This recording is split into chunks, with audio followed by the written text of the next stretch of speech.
Okay, so tonight we are talking about Washington.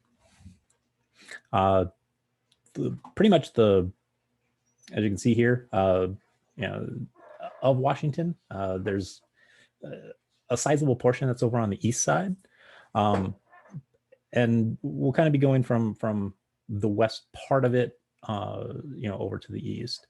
So there's really one main wine region of Washington, though there's two sub-regions that you can kind of see within it that are of note. So the first thing we're going to talk about is just Columbia Valley. Now let me make sure I have zoom it up. And it's one of the, as you can kind of see here, it's one of the first that has, it's one of the first regions that we've kind of talked about that actually crosses state lines. I don't know if you can see here, but here's the Oregon line here. So this Columbia Valley, kind of drops right over here into Oregon. Now, anyone remember from some of the previous ones what I've said about rain shadows? It's an important term that for those of you that are really interested in wine, something to always keep in your head. It's something called a rain shadow. And it's usually a mountain range or tall hills that are kind of, they hold back the moisture that would otherwise turn great wine grapes into meh table grapes. Well, Washington has this cascade, the Cascades, all right here. It's this giant mountain range. And it keeps all that moist and cool Pacific air from hitting those grapes.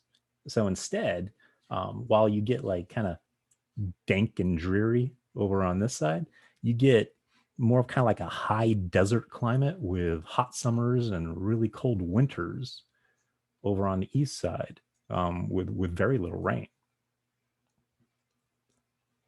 Now, the reason for the name Columbia Valley is because, well, there's the Columbia River. This big guy right here, and goes all the way down through here. That is the Columbia River, and starts way up here in northern Washington, and it curves down. So another one that's kind of of important is the Yakima River, and it meets at this same spot right here, which is where what's called the Tri-Cities. That's where Kennewick, Pasco, and Richland are. And then from here, so the Yakima essentially kind of ends, and then the Columbia goes out, and then the other part that kind of comes out here, which is the Snake River, and that goes over into Oregon, or not Oregon, but Idaho. Now, before I kind of move forward, this Snake River, I was just talking about with Idaho. Idaho, as a side note, is where you start to see a lot of like burgeoning new wine region.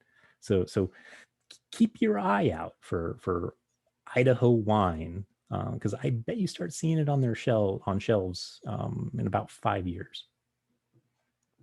So, but Columbia Valley is kind of a broad place. Really what we want to kind of concentrate on is the Yakima Valley and Walla Walla, because the Columbia Valley, it just has kind of generalized fields, but Yakima Valley and Walla Walla are essentially what created the Columbia Valley itself, because Yakima Valley here was actually the first AVA, which is kind of weird that something that's within the larger scope was the first, and it was actually produced, or it started in 1983, with the Columbia Valley kind of like overarching it, and it was created a year later in 1984. But as you can see here, there's within just this small little place that goes right along this Yakima River. There's even like, you know, a bunch of different, you know, chunks within it, like little sub AVAs. But as you kind of saw from the previous slide, this little guy, comparatively to the large one, this little one produces 40% of all Washington wine. So that kind of tells you that, you know, everything else, there's a couple of wineries and vineyards, you know, out in the wildness here, but most of it is concentrated in Yakima or Walla Walla. Now, what kind of really makes Yakima really, you know, be like a good wine producing country, is that it's kind of like a bowl, because what you get is you have your Cascades that are like right here, just to the west, and then you have like the Rattlesnake Hills that are up here on the north side. You have the Red Mountain, as you can see from, you know, this particular place right here, and you have the Horse Heaven Hills right here. So this whole place kind of gets kind of wedged in, but it's also brought up a bit.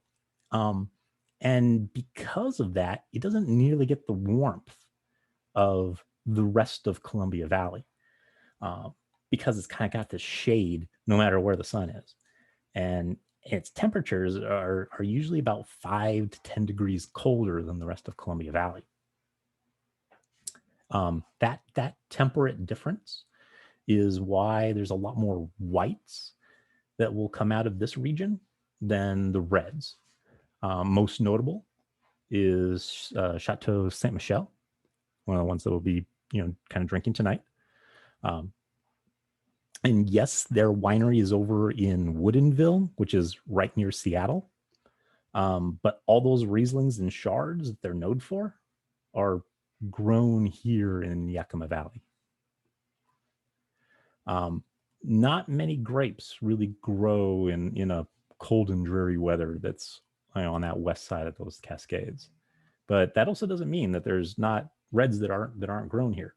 And there are some Cavs and Syrah that grow here, but the colder weather tends to make them a bit more tart and grippy than when they're grown in hotter climates.